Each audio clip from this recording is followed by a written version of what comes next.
سلام سلام، مرحبا بكم، ان شاء الله تكونوا بخير. نتوما تشوفوا في هذا الفيديو كما تشوفوا هنا راني طولت، صبغي على بالي راني طولت ما درتش فيديوهات. المهم جيتكم بالمقروض، هذا مقروض في الكوشه، يجي هشيش روعه، طريقه تقليديه تاع زمان بالجست بالسميد. هذا مكان ما ضفتلوش الفرينه، عندي واحد درتو فرينه، هذا ما فيش فرينه. مهم تابعوا الفيديو الاخير باش نشوفوا الطريقه كيفاش. هنا جبت بول، هنا درت شوفوا بول، حبيتوا ديروا بالبول كبير بول صغير كاس كما تحبوا نتوما. المهم انا درت بهذا، درت 3 كيلات نتاع السميد يكون مويه كما تشوفوا لهنا. ومن بعد نضيف شويه تاع الملح، خلطهم كامل مع بعضهم. ومن بعد نجيب البول تاعي هذاك اللي كنت استعملته، درت السمن تكون ذايبه وتكون بارده ثاني، نخلطهم كامل، نبقى نخلط فيهم كامل مع بعضهم. كندخل السميد مع السمن والمكونات كامل تكون تدخل في بعضها كما راكم تشوفوا بالطريقه هذه. ومن بعد لهنايا واش ندير، انا نغطيها نخليها ساعه كامله نخليها ترتاح. هنا بعد ما ارتاحت لي وكلش لهنا نجيب البول تاعي، راني موريتي لكمش ولا واش ثاني.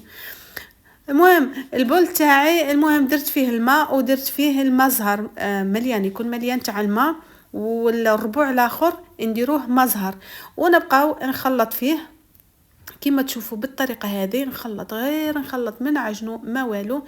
المهم نكملها كامل، انا كملتها هذيك الكيله كامل، الكيله تاع ماء والربع اللي باقي مزهر، الماء يكون دافي. مهم هنا نخليها ترتاح من ساعتين 3 4 كيما تحبوا نتوما. ولا هنا بعد ما ارتاحت لي ما تقدروا تخلوها ليله كامله ترتاح، اذا ما عندكمش اذا ما كانش عندكم الوقت ولا حاجه.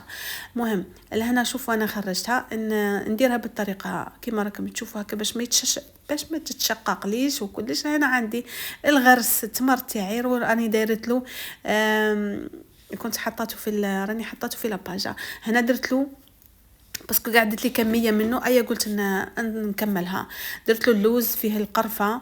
والمهم هذه هي، شوفوا انا نديرها بالطريقه هذه. عندي هذا الطابع نديرها هكذا، نلضها مليح الطابع باش تبقى لي هذاك الرسمه، ما تروحليش من بعد كي نعود راح نقليهم ما تروحليش الرسمه. نديروهم شويه خشان هكذا، ما نديروهمش، ما درتهمش رقاق، انا ما درتهمش رقاق. شوفوا كيفاش خرج لي لهنا. شوفوا لهنايا باش ما يتشقق لكمش كي تكونوا حتقلوه ولا حاجه، خلوه يرتاح هكا نص ساعه، نقولوا نص ساعه، خلوه يرتاح مليح هكذا وباش يشد روحه مليح. لهنا جبت هذيك الكاسرول، درت لها الزيت، يكون سخون مليحه.